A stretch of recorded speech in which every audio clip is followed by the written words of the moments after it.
फुलवारी शरीफ के जानीपुर थाना क्षेत्र अंतर्गत ग्राम नगवा में बीते 31 जुलाई की शाम हुए भाई बहन की नृशंस हत्या मामले में पटना पुलिस ने बड़ा खुलासा किया है। घटना के 24 घंटे के भीतर ही पुलिस ने इस दोहरे हत्याकांड में शामिल 2 युवकों को गिरफ्तार कर लिया है। अंजलि और उसके छोटे भाई अंशु की हत्या के पीछे प्रेम प्रसंग में उपजा संदेह, क्रोध और साजिश की कहानी सामने आई है। एसएसपी कार्तिकेय शर्मा ने बताया कि गिरफ्तार आरोपियों में शुभम कुमार उर्फ सन्नी कुमार, पिता मृत्युंजय कुमार और रोशन कुमार, पिता शंभू शर्मा, दोनों निवासी फुलिया टोला, थाना फुलवारी शरीफ शामिल है। एसएसपी ने कहा है कि दोनों आरोपियों पर स्पीडी ट्रायल चलाया जाएगा और कड़ी से कड़ी सजा दिलाई जाएगी। जुलाई की संध्या में जानीपुर थाना अंतर्गत नगवा गांव में 2 बच्चों की शव बरामद किया गया था। इस संबंध में पुलिस के द्वारा कांड दर्ज करके अनुसंधान प्रारंभ किया गया। इसमें पुलिस के द्वारा एफएसएल की टीम को बुलाया गया, स्वान दस्ता को बुलाया गया और विभिन्न टीमों को बनाकर अलग अलग जगहों पर रेड छापामारी की गई, साक्ष्य संकलन किया गया और एक पूरी एसआईटी बनाई गई थी जो सिटी एसपी पश्चिमी के निर्देशन में चल रहा था। इन लोगों के द्वारा त्वरित कार्रवाई करते हुए इस घटना को 24 घंटे के अंदर में उद्भेदित किया गया और जो इसमें अभियुक्त थे उनकी गिरफ्तारी कर ली गई। ये घटना करने के लिए एक व्यक्ति जो पूर्व से जो बच्चे जिनका देहांत हुआ है उनके परिचित थे और उनका उस घर में आना जाना लगा रहता था। इसी क्रम में वो पुरानी सुनियोजित ढंग से प्लानिंग करके वो आए और घटना को अंजाम दिए। घटना की प्लानिंग पहले ही हो चुकी थी। घटना के दिन ये सुबह में जाकर बगल के दुकान से मिट्टी का तेल, किरासिन का तेल खरीदे और तेल को एक बोतल में रख के घटनास्थल पर गए। वहाँ पर जाने के बाद 2 बच्चे थे, एक लड़का एक लड़की।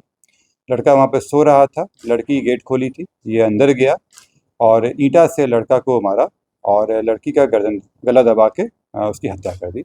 हत्या करने के बाद साक्ष्य को छुपाने के लिए जो किरासिन का तेल था उसको छिड़क के आग लगाया ताकि साक्ष्य को मिटा सके और ये घटना करने के बाद बाहर से गेट बंद करके चला गया। इसमें जब पूछताछ की गई तो वो स्वीकार भी किया। इसके सारे सबूत हम लोगों को मिले, जो फुटेज है, सीसीटीवी फुटेज वगैरह में भी आया ये चीज़। जिसके यहाँ से वो किरासिन का तेल खरीदा था उस व्यक्ति की पहचान की गई, उसको भी पूछताछ किया गया और उसका भी स्टेटमेंट लिया गया है। ये पूर्व में प्रेम प्रसंग और उसके बाद असफल प्रेम प्रसंग का मामला है और उसी में ये घटना की गई थी। इसमें मैं जोड़ना चाहूँगा कि पुलिस के द्वारा बहुत ही बढ़िया से काम किया गया और घटना की जानकारी मिलने के 15 मिनट के अंदर में थाना वहाँ पहुँच गई थी, एफएसएल की टीम वहाँ आई, सारी कार्रवाई की गई। परंतु वहाँ के कुछ लोग, व्यक्ति विशेष लोगों के द्वारा अपने व्यक्तिगत लाभ के लिए वहाँ पे पुलिस को कार्रवाई करने से रोका जा रहा था। एक माहौल क्रिएट किया जा रहा था कि पुलिस वहाँ पे काम नहीं कर सके, खास करके वहाँ के एसएचओ को टारगेट करने की कोशिश की गई थी। मैं आप लोगों से ये भी अपील करता हूँ कि जब घटना होती है और कई मामलों में पुलिस की बहुत ही बढ़िया से काम करती है, वहाँ पे कई अपराधों को रोकती भी है, लेकिन कोई अपराध हो जाए तो पुलिस वहाँ पहुँच के साक्ष्य संकलन करती है। लेकिन अगर शुरू में उनके साथ से बिहेवियर किया जाएगा, रोका जाएगा, तो कांड को भेदन में दिक्कतें होती हैं। खास करके जब रोड जाम कर दिया जाता है तो पुलिस का जो आधा एनर्जी है वो लग जाता है जाम छुड़ाने में और उस कारण से जो बहुत ही इम्पोर्टेंट साक्ष्य होते हैं जो तुरंत इकट्ठे करने होते हैं वो मिल नहीं पाता है। इसी क्रम में जब कल मैं भी वहाँ गया था और वहाँ पे रोड जाम किया गया था और रोड जाम करने में भी वहाँ पे जो लोग कर रहे थे उनका मेन इशारा इसलिए था कि वो एसएचओ को हटा सके, उनका इसमें रुचि नहीं थी कांड को उद्भेदन हो सके। मैंने पहले भी कहा कि अगर आप हर मामले में थानाध्यक्ष हटाते रहेंगे तो अनुसंधान कौन करेगा, और अगर पुलिस की लापरवाही आती तो हम लोग कार्रवाई करते भी हैं। परंतु इस तरह का दबाव बनाना और केवल खास करके इस तरह की घटना या दुर्घटना हो जाए और उसमें अपने व्यक्तिगत लाभ के लिए इस तरह का कार्य करना निंदनीय है। मैं पब्लिक से भी अपील करूंगा और आमजनों से भी अपील करूंगा कि वो इस बात को देखें कि कहीं ऐसा तो नहीं कि उनके इमोशंस का गलत इस्तेमाल हो रहा है और इसका कोई फ़ायदा उठाने की कोशिश कर रहा है। मामला था और इसमें जो लड़की थी उसका प्रेम प्रसंग का मामला था, परंतु कुछ दिनों से लोग में अलगाव हो गया था और उसी क्रम में ये कार्य किया गया था। शुभम कुमार है मेन अक्यूज, शुभम कुमार, और उसके साथ देने में रोशन कुमार, 2 व्यक्ति हैं। बच्चे रोशन जो था वो सहयोगी था और साक्ष्य को मिटाने में उसका अहम रोल था। जब हम लोग से पूछताछ किए तो इसके बारे में इंफॉर्मेशन देना और फिर जो भी चैट वगैरह था उसको डिलीट करने के लिए उकसाना, इन सब में उसका रोल रहा है। दोनों उसी क्षेत्र के रहने वाले हैं। जहाँ पे घटनास्थल उसके पास कर FSL रिपोर्ट या कहीं भी यह नहीं आया है कि दुष्कर्म किया गया। आरोपी ने बताया क्या? आरोपी जो था वो उसके स्कूल में, जब बच्ची जो स्कूल में पढ़ती थी उसके साथ पूर्व में उसकी दोस्ती थी और उस घर में आना जाना भी था उन लोगों का, लेकिन परंतु कुछ समय से उन दोनों परिवार के बीच में इस चीज़ को लेकर सहमति नहीं थी कि वो लोग मिले, और इसी क्रम में वो फिर मिलने आया था और जब दोनों के बीच में तनाव बढ़ा था और उसी के तहत ये प्लान किया था। जो ये व्यक्ति है शुभम कुमार, इसको ये खबर मिली थी कि ये जो बच्ची हैं ये किसी और के साथ भी देखी गई हैं, जिसका इनका ना कोई एविडेंस है, केवल सुनी सुनाई बातों के हिसाब से चल रहे थे और उसी में ये घटना की है। 19 वर्ष के। सर कितने दिनों से लोगों तक क्या गार्जियन के बारे में जानकारी? ये कम से कम 1-2 साल से चल रहा था। गार्जियन को खबर थी इसके बारे में, उनके द्वारा इसका अपोज भी किया गया था। दोनों साइड के माता पिता को पता ये दोनों कौन है, शुभम और ये रोशन है, वो इसका मतलब कैसा रिलेटिव है? लोग, जिसमें मैंने बताया प्रेम प्रसंग का मामला था।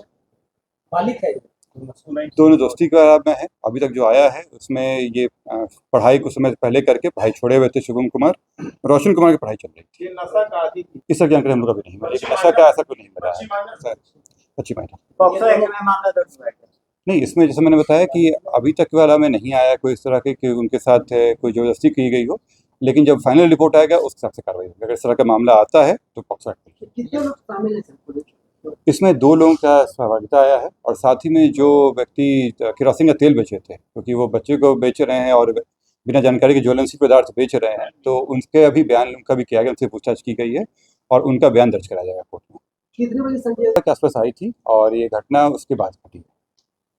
इसका मोबाइल किनका? बच्चियों का जो मोबाइल था ये इनके पिता के मोबाइल का इस्तेमाल करते थे और इसके साथ भी व्यक्ति के जो अभियुक्त हैं इनके साथ भी बातचीत उन्हीं के मोबाइल से होती थी। ये करीब 19 वर्ष के आसपास। ये वैसे मैंने बताया कि पूर्व से सुनियोजित ढंग से आया था, क्योंकि पहले आने से पहले ये केरोसिन का तेल खरीदा था। पहले से ही प्लानिंग था इसका कि दोनों को मार देना है और इसी के तहत ये अंदर गया था। जो उसमें विक्टिम में बच्चा जो है वो सोया हुआ था और घर की जो बेटी थी वो दरवाज़ा खोली थी।